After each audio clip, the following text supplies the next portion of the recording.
warahmatullahi wabarakatuh. Waalaikumsalam warahmatullahi wabarakatuh. Shalom, salam sejahtera untuk kita semua. Selamat datang rekan-rekan jurnalis ya, wartawan untuk kesekian kali. Tetap ramai kantor kita dan saya lihat juga di Zoom ya, juga banyak yang bergabung ya, yang mengamati konferensi pers kita kali ini. Jadi selamat bergabung kawan-kawan media sekalian, dan terima kasih penghargaan yang tinggi bagi kawan-kawan yang selalu menjadikan konferensi pers kita sebagai liputan atau pemberitaan sama teman-teman. Jadi bagi teman-teman terima kasih. Dan mungkin antusiasme ini juga terpicu ya oleh tema besar yang teman-teman bisa baca ya, partai lama, partai baru, partai besar, dan partai buram ya. Jadi karena 3 konferensi pers sebelumnya kita mengelaborasi, memotret opini publik terkait capres, kali ini tentang partai politik ya, karena partai politik juga merupakan instrumen dalam demokrasi yang penting ya, yang tidak kalah penting dari presiden atau wakil presiden ya, karena lewat partai politik lah distribusi kader di jalur eksekutif ataupun legislatif bisa tersalurkan ya. Jadi fungsi partai politik ini menjadi penting, dan kemudian hajatannya sama ya, serentak dengan pemilihan presiden. Maka kali ini kita akan sedikit menguak ya posisi partai politik ya, posisi partai politik terkait elektabilitasnya, terkait partai-partai baru ya. Kita tahu bersama ada 18 partai yang akan berlaga di 2024 ya. Dari partai-partai itu bagaimana prospeknya ya. Tentu ada partai yang lama ya, yang sudah berkiprah semenjak Orde Baru ya, reformasi juga kerannya dibuka. Ada partai-partai baru yang kemudian juga mendapatkan tempat, dan kali ini selain partai yang parlemen yang 9 ini ada juga tambahan gitu ya.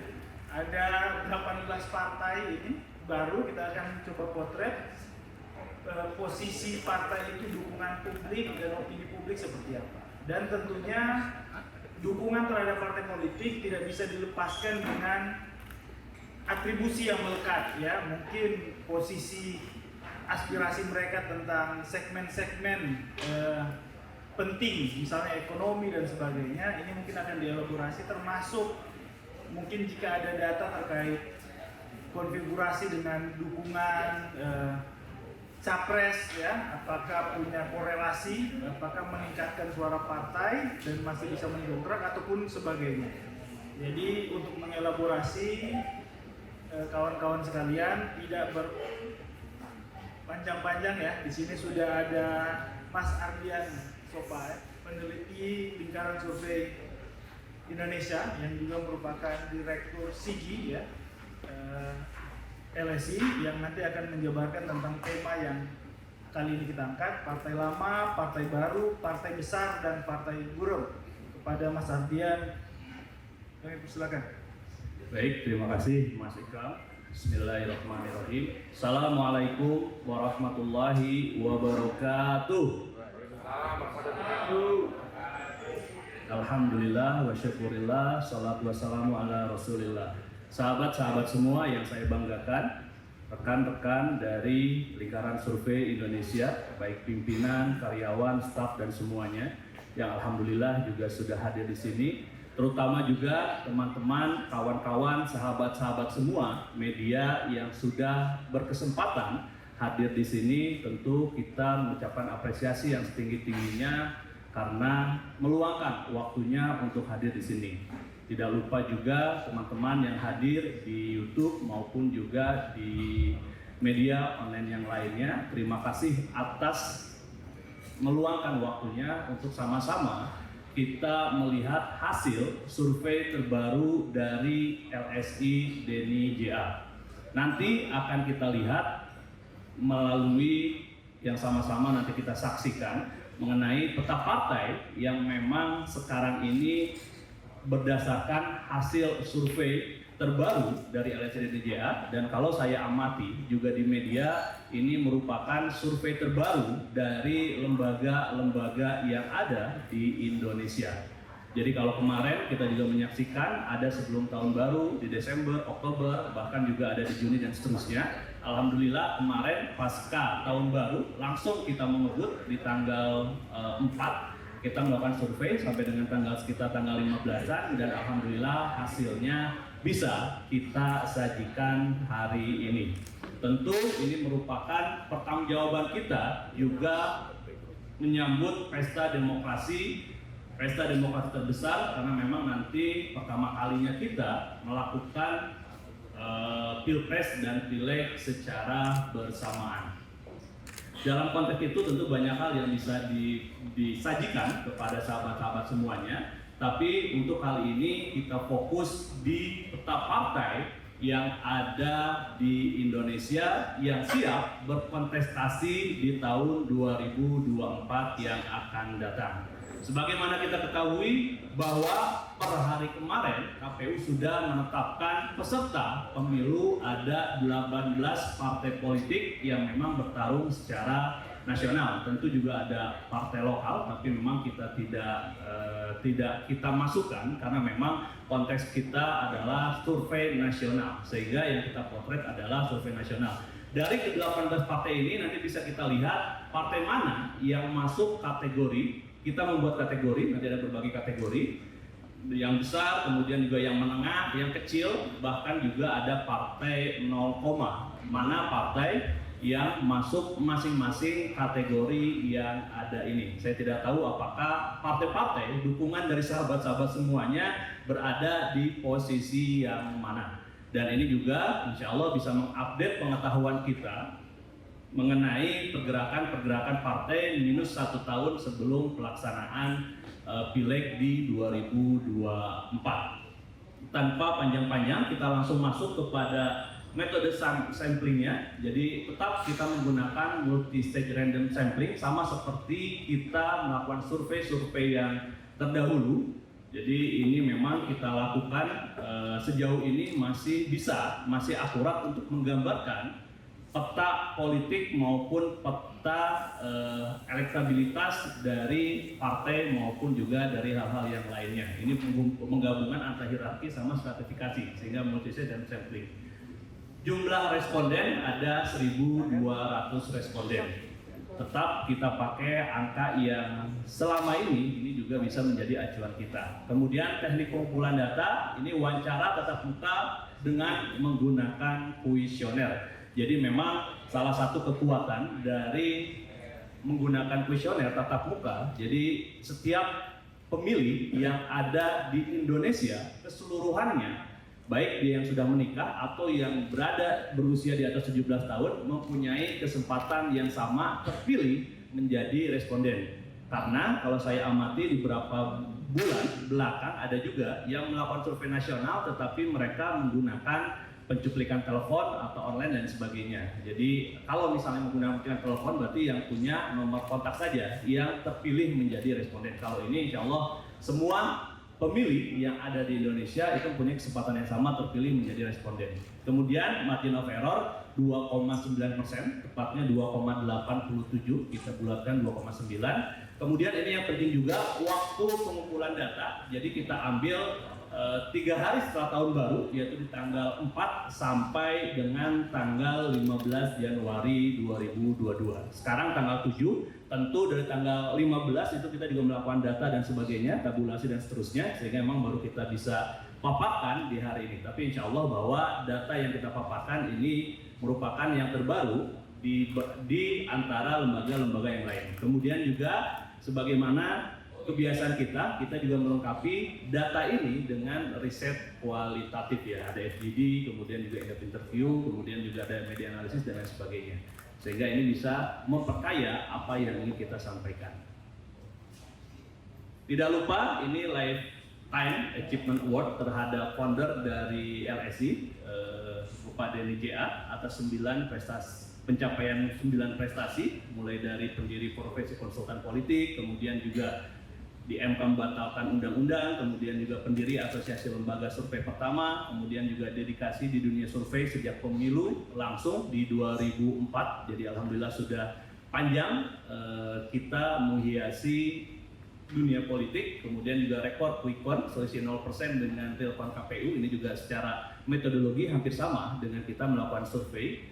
Mengapa misalnya kita real count seringkali tepat tetapi survei ada kali perubahan, karena memang kalau quick count itu kan berdasarkan data yang sudah, fakta yang sudah ada. Tapi kalau survei itu kan memang tergantung dari dinamisasi isu yang ada di lapangan, sehingga memang masih memungkinkan untuk naik turun dan seterusnya. Kemudian juga rekor 13 kali mengiklankan prediksi, survei dan terbukti. Alhamdulillah ini juga berkat bantuan dari sahabat-sahabat semuanya. Kemudian juga rekor publikasi, rekor memenangkan presiden, gubernur, wali kota, terakhir juga rekor pencapaian tingkat dunia. Kemudian dari majalah Time juga alhamdulillah sebagai founder dari LSI, Pak Denny diberikan anugerah sebagai orang yang berpengaruh di internet pada tahun 2015. Jadi ini 7 tahun yang lalu. Ini juga memperlihatkan bahwa LSI tentu mengikuti perkembangan zaman. Kita juga berusaha masuk ke dunia digital, terutama di internet ini. Kemudian juga alhamdulillah kita mengumumkan rekor pendidikan politik tingkat dunia yang dipecahkan oleh LSI DNIJA di tanggal 16 Agustus 2018. Jadi 1 hari sebelum kemerdekaan kita. Ini juga menjadi sebuah, mudah-mudahan bisa menjadi persembahan buat Indonesia di mata dunia. Baik, kita masuk terhadap kategori partai. Hasil dari temuan kita dari survei terbaru LSI DNIJA. Jadi kita menggunakan dulu pertama kategori partai berdasarkan tahun kelahiran.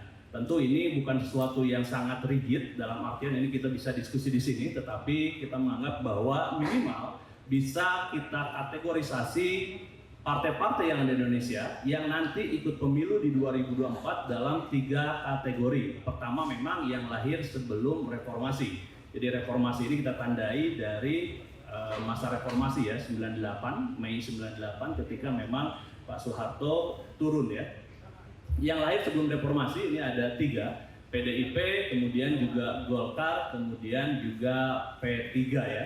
Bagaimana ketahui bahwa PDIP dia muncul meskipun ya dia organ lama ya, PDIP, kemudian juga Golkar, kemudian juga ada P3. Kemudian juga ada beberapa partai yang sekarang sudah muncul pasca reformasi. Di sini ada PKB, Gerindra, Nasdem, PKS, Hanura, PAN, Demokrat, kemudian juga Partai Bulan Bintang, kemudian juga ada Partai Solidaritas Indonesia (PSI), kemudian juga ada Persatuan Indonesia atau Perindo, kemudian juga ada Partai Buruh dan juga ada Partai Garuda. Kemudian yang ketiga, ini adalah partai-partai yang baru nanti di 2024 sebagai partai yang pertama kali ikut serta dalam pemilu di 2024. Sebagaimana kita ketahui, sekarang ini ada 3 partai, Gelombang Rakyat Indonesia atau Gelora, kemudian juga ada Partai Kebangkitan Nusantara atau PKN, kemudian juga ada Partai Umat atau PU ya. Jadi dari partai-partai ini, inilah yang memang kita kategorikan dari mulai reformasi, sebelum reformasi juga yang baru ikut pertama kali. Meskipun kayak misalnya Partai Buruh Garuda, Buruh misalnya, dia lahir sebelum reformasi dan pernah ikut juga di beberapa pileg di sebelumnya, sehingga memang kita masukkan di sini. Baru yang di sini aja Gelora, PKN dan Partai Umat.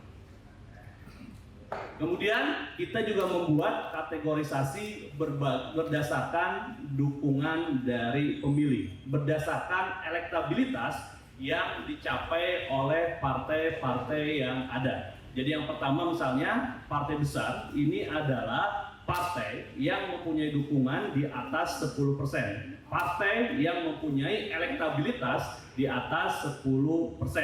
Kemudian partai menengah ini dukungan 4-10%.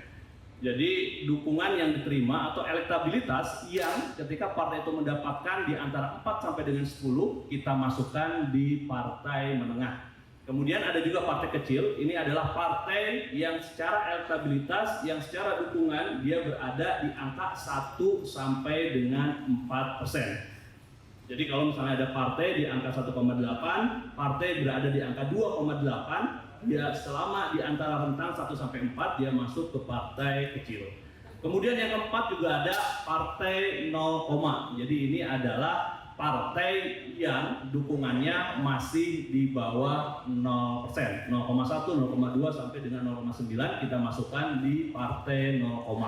Nanti akan kita lihat mana partai-partai yang masuk partai besar, mana partai yang masuk partai menengah, mana partai yang masuk partai kecil, termasuk juga mana partai yang masuk 0. Kita masuk terhadap klasifikasi pertama dari elektabilitas yang ada. Ini memang hasil survei per Januari 2023. Survei terbaru LSI DNJA memperlihatkan bahwa ada 3 partai yang masuk kategori partai besar. Di sana ada PDIP dengan elektabilitas, dengan dukungan di angka 22,7%.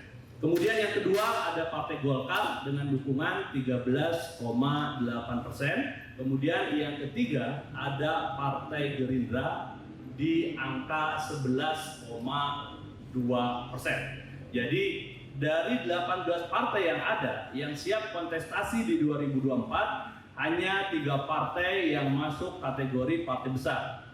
PDIP, Golkar, dan Gerindra. Mengapa kita masukkan ke partai besar? Karena secara elektabilitas dia berada lebih dari 10%. Tentu jika dilihat dari sini, apakah partai-partai lain tidak menyentuh 10%? Kalau dilihat dari data ini, partai-partai lain tidak ada yang menyentuh 10%.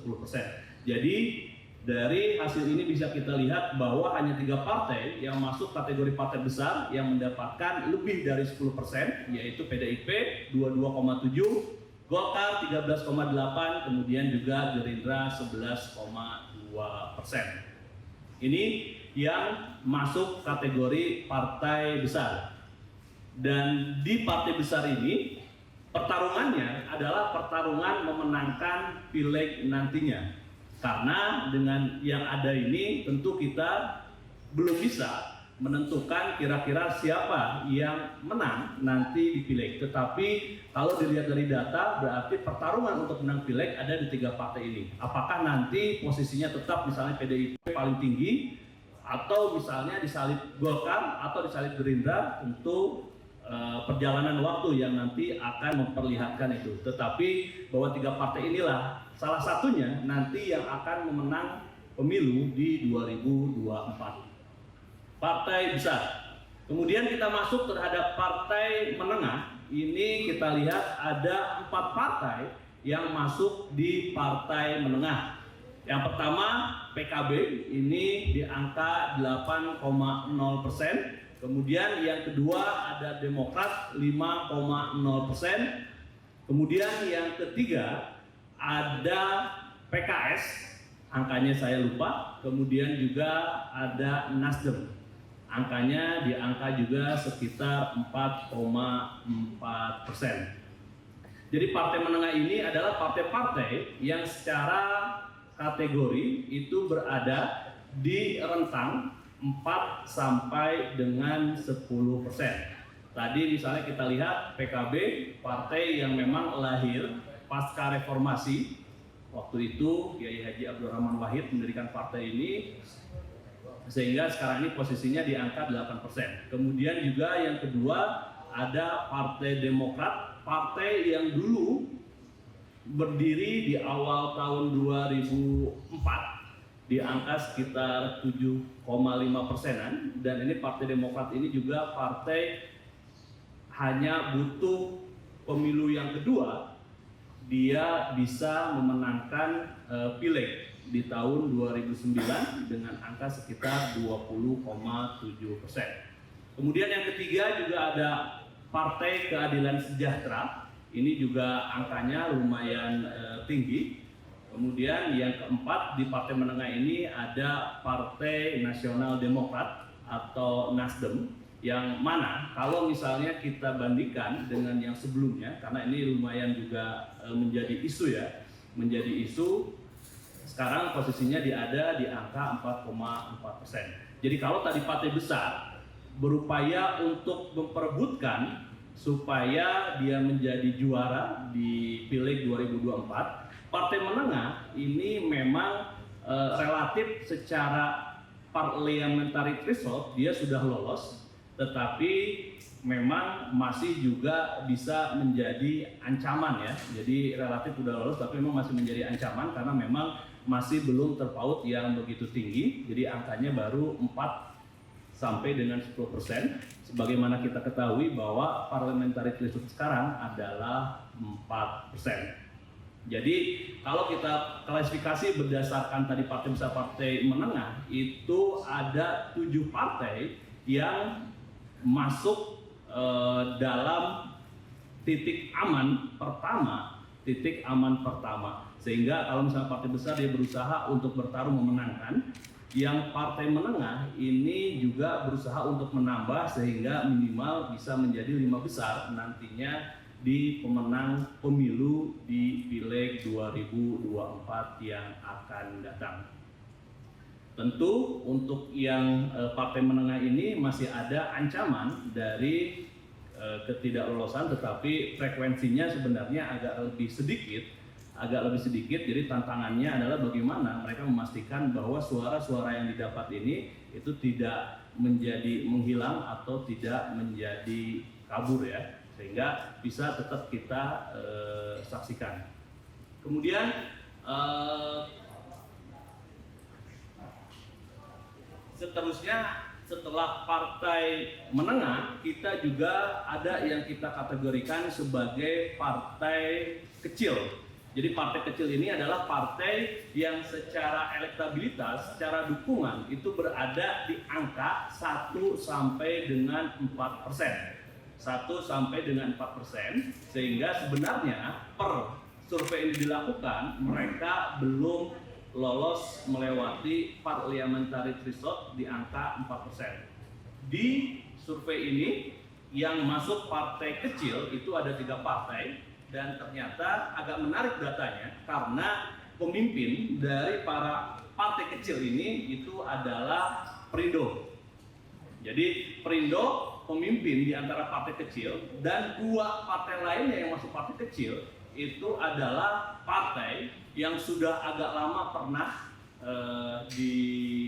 masuk terhadap DPR RI, yaitu partai P3 dan PAN.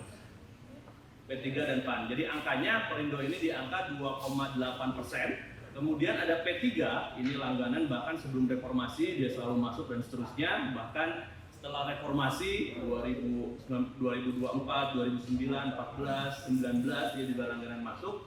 Tapi sekarang angkanya di angka 2,1%. Kemudian juga ada PAN. Ini juga PAN, Partai Amanat Nasional, langganan juga dia masuk, tapi memang sekarang ini berada di angka 1,9%.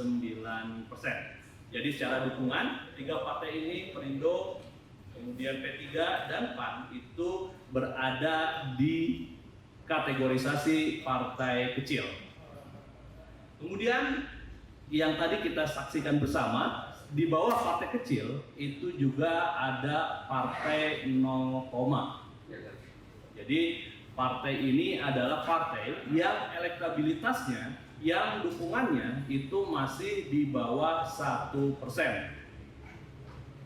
Dan rata-rata hampir semua partai baru, ada juga partai lama yang masuk terhadap partai 0, ini. Jadi di sini kalau dilihat nanti kita sama-sama saksikan, PSI itu sampai sejauh ini dukungannya di angka 0,5%. Kita masukkan terhadap partai 0.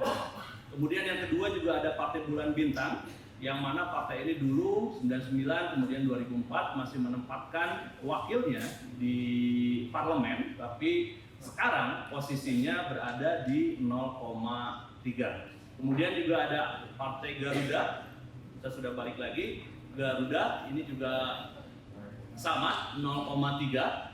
Kemudian juga ada partai baru Partai Umat PU ini juga 0,3. Kemudian juga ada Hanura, partai yang dulu pernah masuk parlemen 2 kali, sekarang posisinya ada di 0,1%. Kemudian juga ada Partai Buruh 0,1%. Kemudian juga ada Gelombang Rakyat, ini juga masih terseok-seok karena masih baru 0,1, termasuk juga Partai Kebangkitan Nusantara. Jadi hampir dari semua ini yang masuk 0, ada partai lama, partai yang pernah masuk parlemen tapi juga pada akhirnya masuk 0, ada partai yang baru juga masuk 0. Jadi berdasarkan data-data ini memang kita bisa sedikit simpulkan bahwa, ulangi lagi, yang pertama partai besar dia bertarung untuk memenangkan pileg, kemudian partai menengah mereka berusaha untuk menaikkan nilai elektabilitasnya karena secara threshold sudah aman, kemudian partai kecil yang tadi 3 itu berusaha untuk melewati parliamentary threshold 4%, kemudian ini partai buram yang memang relatif ya sejauh ini petanya adalah seperti ini, tentu perlu kerja ekstra keras untuk bisa mencapai angka di atas 4%, karena memang masih di bawah 1%. Ini adalah peta-peta yang ada.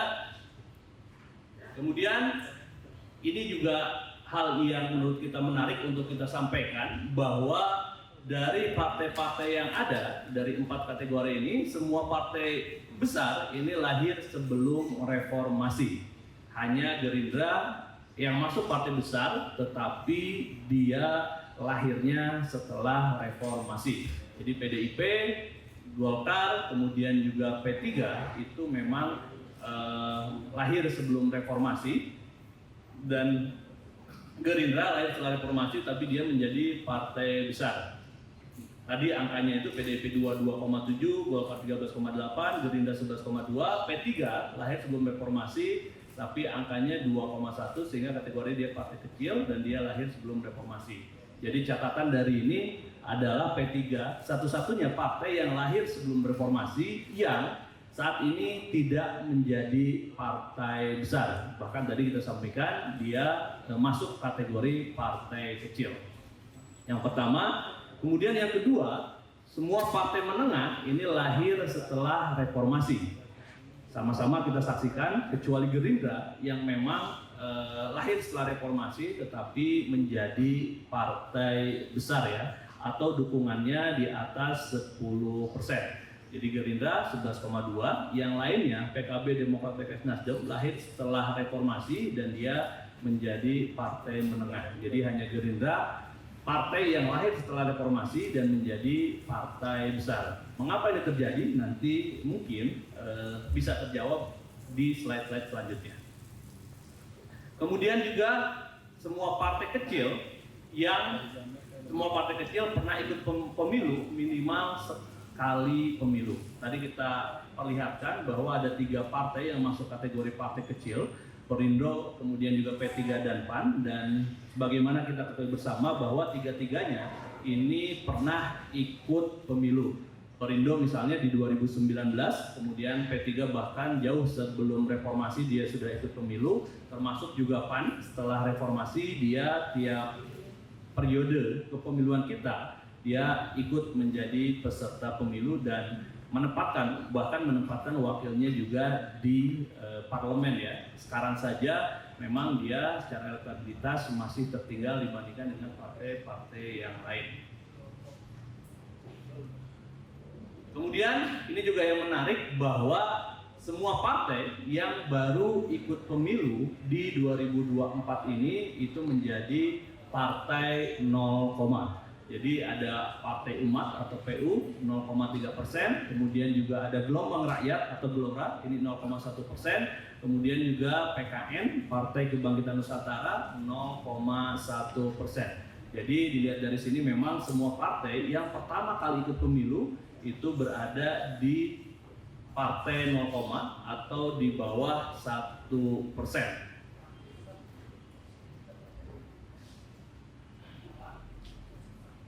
Kita juga melihat bahwa tentu ini bisa berkembang dan sejarah nanti akan membuktikan, dan kita juga ada sejarah menarik buat partai baru Jadi ini adalah sejarah sukses Partai Baru. Kita ingat pada waktu itu Demokrat pada tahun 2024 itu pertama kali pemilu dia langsung masuk parlemen dengan dukungan 7,45%. Kemudian pemilu kedua di tahun 2009, ini yang tadi saya sampaikan, Demokrat bahkan bisa menjadi partai terbesar pemenang pemilu di 2009 dengan raihan angka 20,4%. Jadi 2004 7,45, kemudian 2009 20,4%. Sehingga tadi partai-partai baru maupun partai-partai lama selama dia bergerak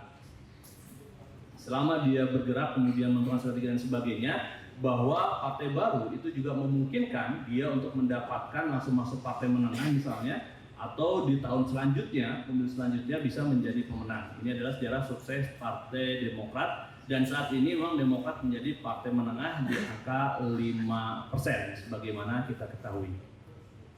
Ini sejarah sukses Partai Baru. Kemudian juga ada sejarah buruk Partai Baru. Sebagaimana ketahui ada Partai Hanura misalnya, pemilu pertama dia 2009 dia mendapatkan 3,77%. Pada waktu itu memang parliamentary threshold-nya masih 3,5% ya. Sehingga lolos. Kemudian di 2014 dia juga masih bisa lolos, bahkan angkanya lebih tinggi lagi di angka 5,26%. Tapi sejarah buruk Partai Baru ini di pemilu 2019, Partai Hanura Hati Nurani Rakyat ini dia tidak lolos parliamentary threshold. Pada waktu itu juga parlamentarinya sudah 4% ya.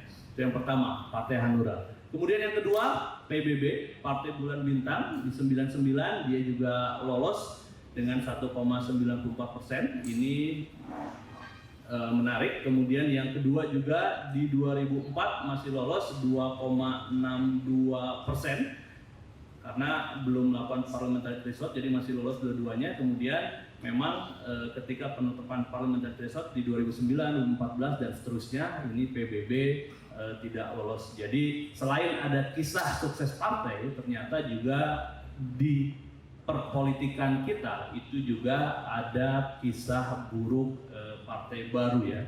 Kisah partai bisa diperlihatkan oleh Partai Demokrat, kisah buruk ini menjadi pelajaran kita, ini Partai Hanura, kemudian juga PBB. Sehingga partai-partai yang ada sekarang tentu juga ada semangat untuk bisa sukses, tetapi juga ada ancaman untuk bisa menghindari keburukan dengan tidak lolos di parlemen. Itu adalah peta partai yang kita paparkan terhadap sahabat-sahabat semuanya yang hadir di sini, juga yang hadir di media online. Jadi kalau bisa diulang, pertama kita mengkategorisikan ada partai besar, partai menengah, partai kecil, kemudian juga ada partai 0, nah sekarang kita akan melihat bagaimana perilaku daripada pemilih-pemilih partai terhadap kinerja pemerintahan Jokowi. Jadi nanti akan kita lihat bagaimana perilaku pemilih, karena ini penting untuk kita bisa membaca bagaimana tendensi dari pemilih-pemilih kita, terutama pemilih-pemilih dari partai yang ada. Jadi pertama kita membuat dulu rapor biru dan rapor merah. Jadi rapor biru adalah jika yang puas ini adalah gabungan yang menyatakan puas dan sangat puas lebih besar dibandingkan yang tidak puas. Jadi yang tak puas dan sangat tidak puas itu kita gabungkan menjadi tak puas. Yang puas dan sangat puas kita gabungkan menjadi puas terhadap kinerja pemerintahan Jokowi. Ketika nilainya lebih besar daripada yang tak puas, itu kita masukkan ke rapor biru. Kemudian rapor merah, ini juga ketika yang puas, ini gabungan dari puas dan sangat tidak puas, ini jumlahnya lebih sedikit dibandingkan dengan yang tak puas. Tak puas ditambah dengan sangat tidak puas. Jadi ketika misalnya selisihnya lebih besar, lebih banyak, itu masuk rapor biru. Tapi ketika selisihnya minus atau lebih sedikit, itu kita masukkan di rapor merah. Ini adalah 8 rapor biru pemerintahan Jokowi. Kalau kita lihat di paling ujung ini ada selisih, ini adalah lebih besar atau positif semua. dalam artian bahwa yang puas, ini gabungan, dikurangin dengan yang kurang puas, tidak puas sama sekali. Lihat dari data ini bahwa memang ada 8 rapor biru yang apresiasi dari masyarakat terhadap kinerja Presiden Jokowi yang ada sekarang ini. Jadi pertama sosial budaya 83,6% menyatakan puas, kurang puasnya hanya 13,1%, jadi ada selisih sekitar 70,5%. Kemudian juga keamanan, kemudian juga internasional, kesejahteraan buruh dan PNS, kemudian juga dalam isu ekonomi, kemudian juga menyediakan sembako, kemudian juga dalam bidang politik, kemudian juga dalam isu atau bidang penegakan hukum. Jadi dilihat dari data ini 8 rapor Jokowi dari bidang-bidang yang ada, dan 3 tertinggi rapor biru pemerintahan Jokowi adalah sosial budaya 83,6%, kemudian juga keamanan 73,0%, kemudian yang ketiganya isu internasional di angka 72,4%. Ini adalah rapor biru apresiasi kepuasan masyarakat terhadap pemerintahan Jokowi. Apakah ada rapor merahnya? Jadi dari 11 bidang yang kita uji di masyarakat, 8 rapor biru, 3 rapor merah. Jadi ketika yang merasa puas itu memang lebih sedikit daripada yang merasa tidak puas. Yang merasa tidak puas lebih banyak daripada yang merasa puas. Dalam isu pertama, kesejahteraan petani, buruh, nelayan. Ini memang kepuasannya itu baru 42,6%, yang menyatakan kurang puas itu lebih tinggi di angka 51,4%. Kemudian yang kedua, mengurangi kemiskinan, ini juga 41 lawan 56, ada selisih 15%. Kemudian juga membuka lapangan pekerjaan 38,3 lawan 59,5%. Jadi apresiasi terhadap Jokowi ada 8 bidang, tapi masyarakat melihat bahwa ada 3 bidang yang masih kurang sehingga masuk rapor merah. Ini adalah kesejahteraan petani, buruh, nelayan, kemudian juga isu mengurangi kemiskinan, dan yang ketiga membuka lapangan pekerjaan. Tentu ke depan ini menjadi PR buat pemerintahan yang ada sekarang. Tentu juga buat calon-calon misalnya presiden, ini juga bisa menjadi isu yang bisa dikembangkan bagaimana strategi ke depan misalnya mengatasi problem solver yang ada dalam isu-isu yang ada ini sebagai alternatif gagasan dan seterusnya. Sekarang kita masuk mengenai perilaku pemilih partai besar, partai menengah, dan partai gurem. Jadi sekarang kita bikin menjadi 3 kategori. Kalau tadi ada 4, partai kecil, partai 0, jadi partai kecil, partai 0, kita masukkan di partai gurem. Jadi ada partai besar, partai menengah, kemudian partai gurem. Jadi partai gurem ini tambahan antara partai kecil plus partai 0. Hasilnya seperti apa perilaku pemilih ini? Yang pertama bahwa memang dalam isu ekonomi itu yang pemilih partai besar, ini gabungan dari pemilih PDIP, Golkar, dan Gerindra, ketika melihat isu ekonomi yang menyatakan puasnya di angka 64,0%. Kemudian partai menengah 53,9%. Kemudian partai gurem ada 50,7%. Jadi dilihat dari sini memang terlihat bahwa partai besar, partai menengah itu perilaku pemilihnya memang merasa puas terhadap pemerintahan Jokowi dalam isu ekonomi. Jadi semakin dia pemilih partai besar semakin puas dibandingkan dengan pemilih partai menengah maupun partai gurem. Dalam isu politik juga hampir sama, bahwa beda angkanya saja, tetapi secara tren bahwa partai besar pemilihnya lebih puas terhadap pemerintahan Jokowi dalam isu politik dibandingkan dengan partai menengah maupun partai gurem. 61, 52, kemudian 49. Meskipun kalau di sini bedanya agak jauh ya, kalau di bidang ekonomi hampir sama juga 53, 57, kemudian ini 52, 49. Jadi dalam isu ekonomi maupun politik tetap bahwa partai besar yang puasannya lebih besar, kemudian yang menengah, kemudian juga partai gurem. Kemudian dalam isu keamanan ini juga relatif hampir semuanya di atas 50%. Di partai besar, partai menengah ataupun partai gurem, tetapi memang partai besar itu lebih besar kepuasannya dibandingkan dengan partai menengah, dan partai menengah lebih besar kepuasannya dibandingkan dengan partai gurem, yang mana partai gurem ini gabungan antara partai kecil dan partai 0, dalam bidang penegakan hukum ini juga sama, bahwa partai besar 56,7, partai menengah 52,2, kemudian partai gurem 46,3. Jadi rata-rata hampir di angka 50%-an. Kemudian dalam sosial budaya ini yang menarik, mengapa? Karena memang hampir semuanya di atas 70%. Bahkan partai besar ini mencapai angka 86,6%, pemilihnya menyatakan puas dalam isu sosial budaya, partai menengah 83,7%, partai gurem 74,2%.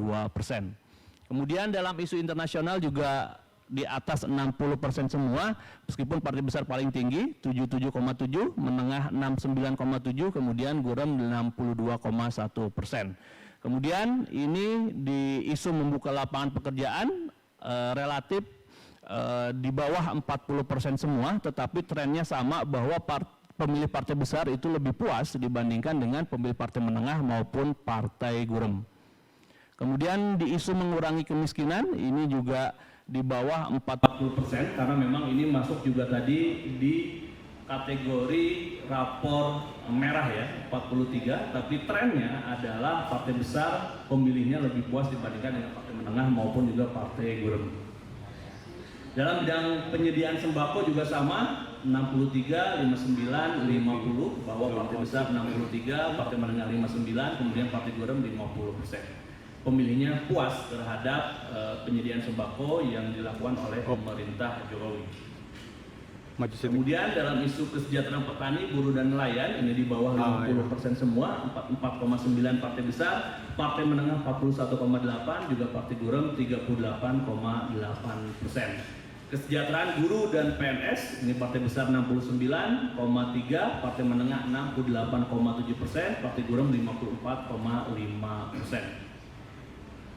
Ini adalah perilaku pemilih terhadap isu-isu terhadap kinerja, isu-isu terkait kinerja pemerintahan Jokowi. Jadi dari data ini bisa kita ambil kesimpulan, pertama bahwa partai besar tingkat kepuasannya lebih tinggi dibandingkan dengan tingkat kepuasan partai menengah.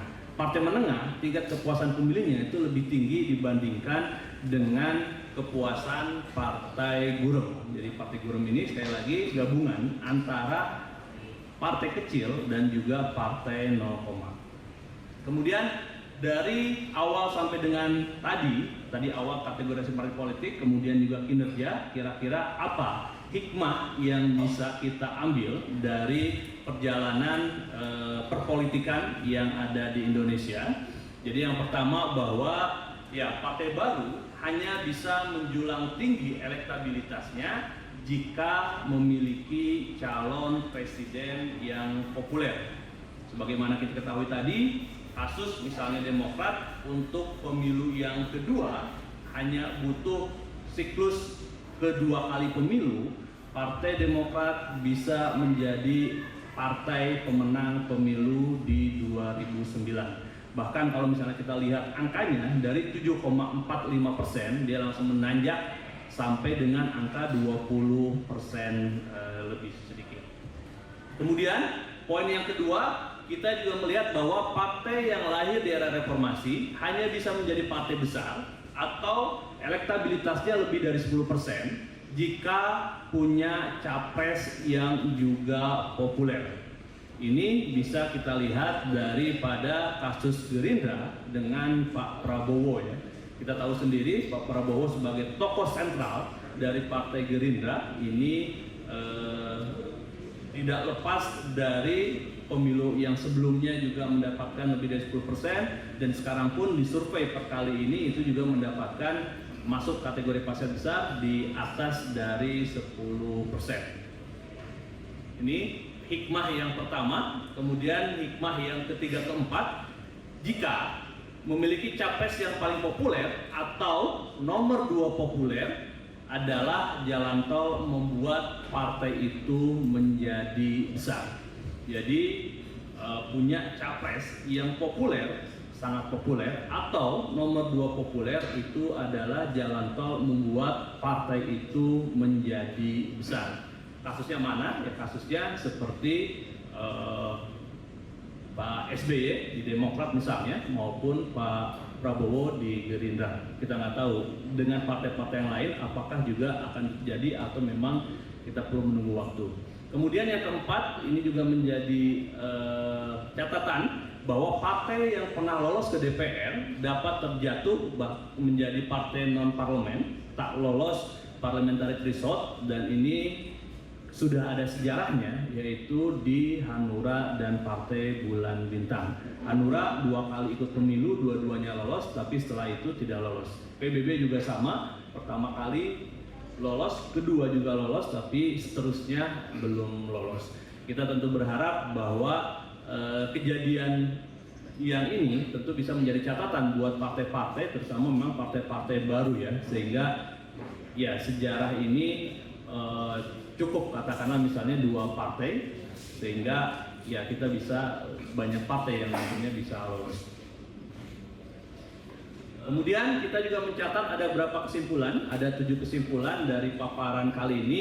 Pertama, bahwa partai di atas 10%, partai besar, hanya dicapai oleh 3 partai, yaitu PDIP 22,7, kemudian juga ada Golkar 13,2, kemudian juga ada Gerindra 11,8/3 itu ya. Jadi 3 partai di atas 10%, PDIP, Golkar, Gerindra. Kemudian yang kedua, semua partai baru, yaitu pemilu baru pertama kalinya, masih menjadi partai 0, tadi kita tahu ada Gelora, ada PKN, kemudian juga ada Partai Umat ya, masih di bawah 1%. Kemudian kesimpulan yang ketiga, partai yang kini lolos parliamentary threshold 4% adalah PDIP, Golkar, Gerindra, PKB, Demokrat, PKS, dan Nasdem. Jadi ada 7 partai sejauh ini yang lolos PT parliamentary threshold. Kemudian partai yang belum lolos parliamentary threshold harus mengandalkan kekuatan pengaruh personal calon anggota DPR RI. Mengapa ini penting? Karena nanti inilah juga yang akan menjadi pilihan masyarakat. Jadi sekarang ini memang kita lihat suara-suara yang ada, ini kan kalau misalnya diandaikan ini baru suara partainya, sehingga kalau misalnya ada dorongan dari suara-suara calegnya, itu juga akan bisa mengangkat suara-suara partai yang ada, terutama memang untuk partai-partai yang belum lolos parliamentary threshold sehingga bisa lolos, tentu kekuatan dari caleg-calegnya itu harus dimaksimalkan.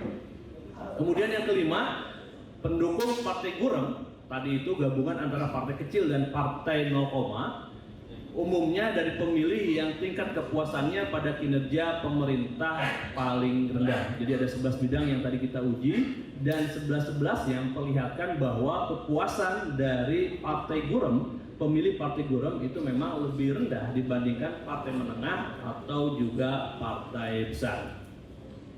Kemudian yang keenam, ini juga menarik karena PDIP diambang hat-trick. Sebagaimana kita ketahui, 2014 PDIP menjadi juara, 2019 juga PDIP juara, dan 2024 jika PDIP lagi menjadi juara di Pileg 2024, tentu ini kan menjadi hat-trick. Tetapi catatan kita jika memiliki capres yang populer. Jadi ini diambang hat-trick jika memiliki capres yang populer. Kemudian yang ketujuh, Golkar dan Gerindra hanya bisa mengalahkan PDIP jika memiliki capres yang lebih populer dibandingkan capres PDIP.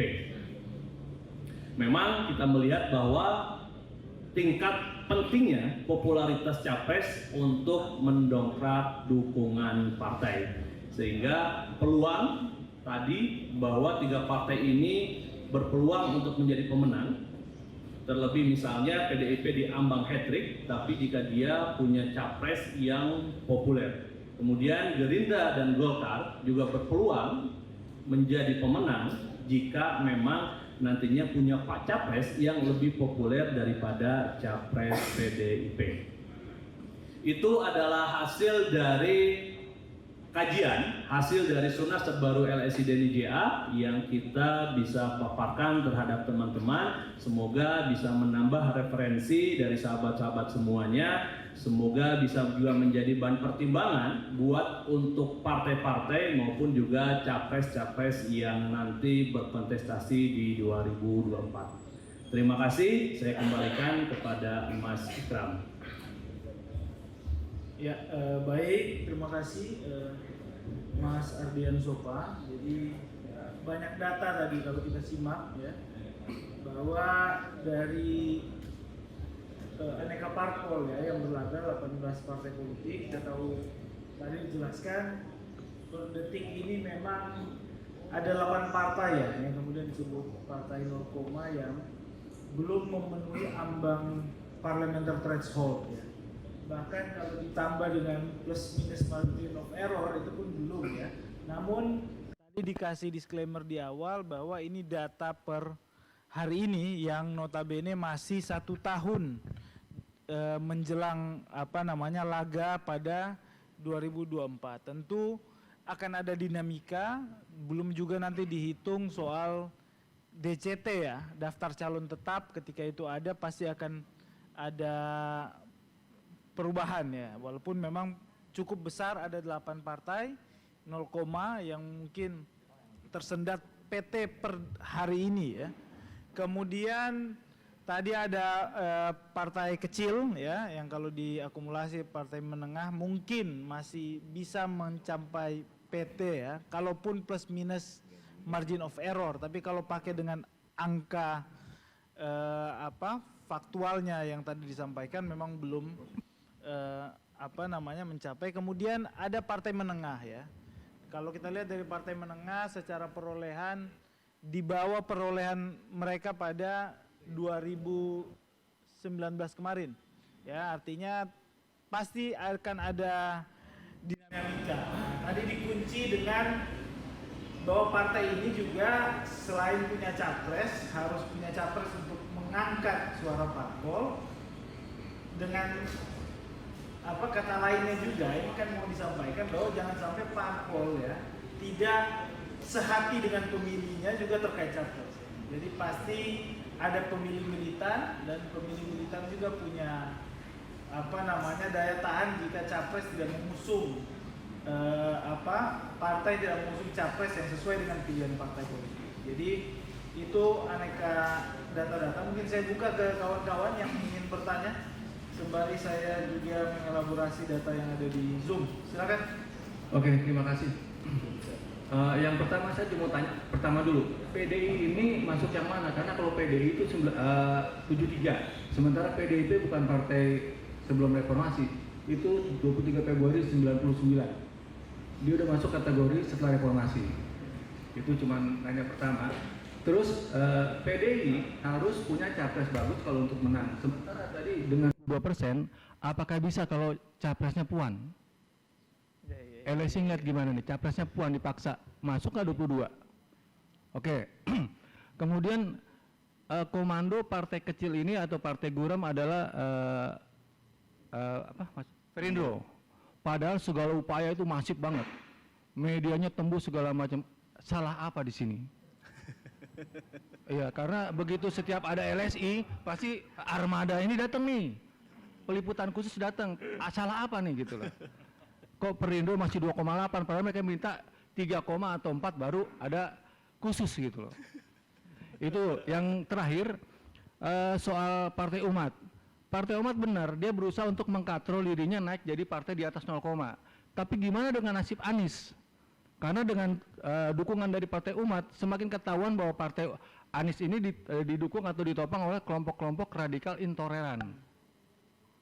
Posisi Anies gimana dengan adanya dukungan Partai Umat? Karena Partai Umat yang pertama adalah Anies, kedua Prabowo, ketiga Gatot. Jadi tiga tokoh yang mendukung banget intoleran. Seperti itu maksudnya, garis keras gitu. Oke. Sepertinya seperti itu. Oke. Ini pertanyaannya nggak mau tipis-tipis nih, langsung tebal-tebal ini. Oke. Sepertinya seperti itu. Oke. Kalau ada yang lain, saya silakan. Atau langsung saja, mungkin Kang ini berat ini ya pertanyaannya. Ya, terima kasih. Ada 4 pertanyaan ya. Yang pertama, betul bahwa PDIP, secara PDIP itu memang baru lahir pasca reformasi ya. Sebagaimana kita ketahui karena memang dulu namanya kan PDIP. Tetapi harus menjadi catatan bahwa PDIP itu kan ada, Bu Mega juga pernah menjadi calon ketua umum dan memang ada peristiwa kuda tuli kalau nggak salah ya. Kuda tuli, sehingga memang itu perebutan kekuasaan antara PDIP lama dengan PDIP baru lah pada saat itu. Tapi kita melihat bahwa PDIP sebagai partai, sebagai pemilih itu memang tidak berubah sebenarnya. Jadi hanya di penamaannya saja bahwa dia, oke lah PDIP-nya lahir setelah reformasi, tetapi secara urat pemilih dan sebagainya itu tetap PDI yang lama juga. Sehingga memang kita masukkan dalam kategori partai lama. Toh sebenarnya PDI sendiri itu kan memang juga Bu Mega udah pernah masuk ke sana meskipun ada intervensi dari pemerintah, sehingga memang ya berganti nama tapi secara struktur dan sebagainya tetap bahwa dia PDIP ya. Hampir sama dengan Golkar misalnya, dulu Golkar bukan partai tetapi ya golongan karya, tapi pasca reformasi menjadi partai dan kita juga mengkategorikan dia sebagai partai lama yang juga yang juga masuk sebelum reformasi. Termasuk juga ya, P3 memang dia tidak berubah dari awal sampai dengan akhir ya, karena memang tidak ada konflik di dalamnya pada waktu itu ya, beda dengan PDIP. Jadi itu untuk pertanyaan yang pertama. Kemudian yang kedua, ini juga menarik bahwa disampaikan tadi peluang untuk PDIP hat-trick, karena memang sekarang ini juga beberapa survei yang sebelumnya posisi PDIP ini kan lumayan di atas daripada partai-partai yang lain. Dan kita juga melihat bahwa peluang untuk PDIP mencapai hat-trick dalam artian dia tetap menjadi yang pertama di antara partai lain juga terbuka. Terlebih ketika dia mempunyai capres yang juga populer. Nah sekarang pertanyaannya, jika ditanya dengan yang tadi, apakah Mbak Puan populer atau tidak? Kalau berdasarkan dari data survei, baik yang kita lakukan juga maupun lembaga-lembaga lain, ini kan terlihat bahwa ada 5 besar capres yang potensial sebenarnya, capres yang potensial yang populer, yang mana dari 5 ini 3 sebenarnya yang secara elektabilitas itu adalah tinggi ya. Jadi tinggi itu pertama, kita tahu sendiri ada Pak Ganjar di sana, kemudian juga ada Pak Anies, kemudian juga ada Pak Prabowo. Kalau dilihat dari tingkat elektabilitas, tetapi jangan lupa bahwa populer di sini, sebagaimanapun populer, ketika dia tidak punya tiket itu juga menjadi percuma. Sehingga dalam konteks ini Mbak Puan mungkin secara populer, secara elektabilitas tidak, tetapi secara populer tapi dia punya tiket adalah iya. Dan dalam kategori ini sebenarnya ada 2 orang yang bisa masuk menjadi tokoh populer, itu adalah Mbak Puan karena sudah punya tiket partai tanda kutip di PDIP-nya sendiri. Kemudian adalah Airlangga ya, karena juga dengan KIB-nya sudah punya tiket. Sehingga kalau dilihat dari sini kan sebenarnya masing-masing capres potensial ini punya persoalan. Yang satu persoalannya adalah bagaimana mendapatkan tiket, yang 2, yang 3 bagaimana mendapatkan tiket, yang 2 sisa itu bagaimana popularitas dia itu benar-benar dimaksimalkan. Dan dengan waktu yang ada sekarang tentu 2 hal ini bisa juga dimaksimalkan ya kalau saya lihat begitu. Jadi tentu Mbak Puan juga masih punya peluang, tetapi di satu tiket sudah ada, tetapi memang di sisi popularitas, di elektabilitas ini yang belum maksimal ya. Itu yang kedua. Kemudian pertanyaan yang ketiga, saya agak lupa, saya lanjut dulu yang keempat mengenai Partai Umat ya. Partai Umat ini ditenggarai sebagai partai kumpulan orang-orang yang radikal gitu ya. Saya yakin ketika dia masuk partai, ini kan sebenarnya partai ini kumpulan dari agregasi kepentingan ya. Kemudian juga solusi dari konflik. Saya yakin ketika dia masuk ke partai itu tingkat radikalismenya itu harusnya udah agak diturunkan. Sehingga kalau dilihat dari sini, karena ya bagaimanapun asas kita misalnya itu kan tetap harus juga dijaga ya, dan ketika dia jadi partai dan sebagainya juga harus mengikuti peraturan yang ada. Sehingga radikalisme yang ekstrim itu tentu saya melihat sebenarnya tidak ada di sana ya.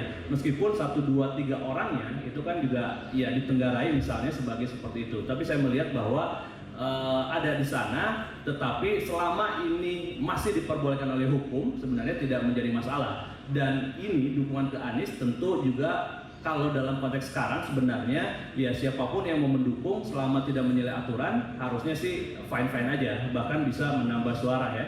Sehingga isu yang ada itu juga isu yang bisa dikelola, karena seringkali radikalisme ini kan mohon maaf cap antara satu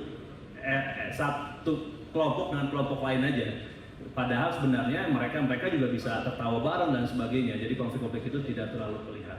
Kemudian, nah ini pertanyaan ketiga saya baru ingat yang mengenai Perindo ya, ini apa yang salah dengan Perindo? Kalau saya lihat sebenarnya dengan capaian yang ada sekarang itu adalah nilai positif yang didapatkan Perindo dengan semua hal yang sudah dia lakukan, mulai dari iklan-iklan yang begitu banyak, mengambil tokoh yang begitu banyak, dengan elektabilitas sekarang, dukungan yang diperoleh di angka 2,8 ini sebenarnya hal yang positif. Bahkan kalau dibandingkan dengan partai-partai lain yang sudah langganan masuk parlemen, di sana ada P3, ada PAN, itu angkanya bahkan sudah melebihi yang diperoleh oleh P3 dan PAN. Jadi pertanyaannya sebenarnya apa yang salah dengan P3 dan PAN? Bisa dilewati oleh Perindo. Jadi kalau saya melihat bahwa Perindo ini dalam track yang benar untuk mencapai angka lebih dari 4%. Apa yang dia lakukan, terlihat dari survei itu bisa melebihi 2 partai yang bahkan lahir sebelum reformasi dan juga sesudah reformasi. Bahkan melebihi partai yang sudah langganan masuk ke parlemen. Sehingga strategi-strateginya sudah menurut saya sudah tepat, menurut kami sudah tepat dilakukan. Intensitasnya ya, dan juga mungkin kalau misalnya mau menambahkan lagi kira-kira apa lagi yang perlu dilakukan, Perindo ini kan memang tadi juga disampaikan bahwa kemenangan ini ke depan akan juga ditentukan oleh perolehan suara ini akan naik ketika memang capres yang tepat ya, tinggal memang capresnya nanti ke arah mana ya kira-kira sehingga bisa mendongkrak suara partai yang sekarang sudah didapatkan oleh Perindo.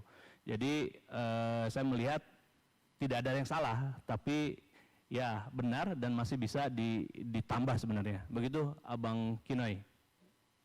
Ya, begitu Bang ya. Mungkin yang lain saya persilahkan. Ya, saya pikir ya teman-teman juga di-share bahan konferensi pers yang kami sajikan tadi.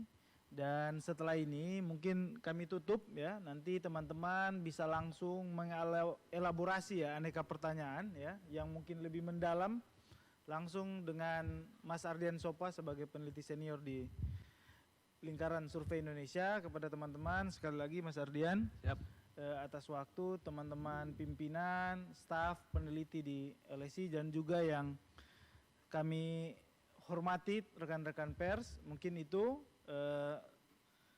kami tutup. Wassalamualaikum warahmatullahi wabarakatuh. Waalaikumsalam warahmatullahi wabarakatuh.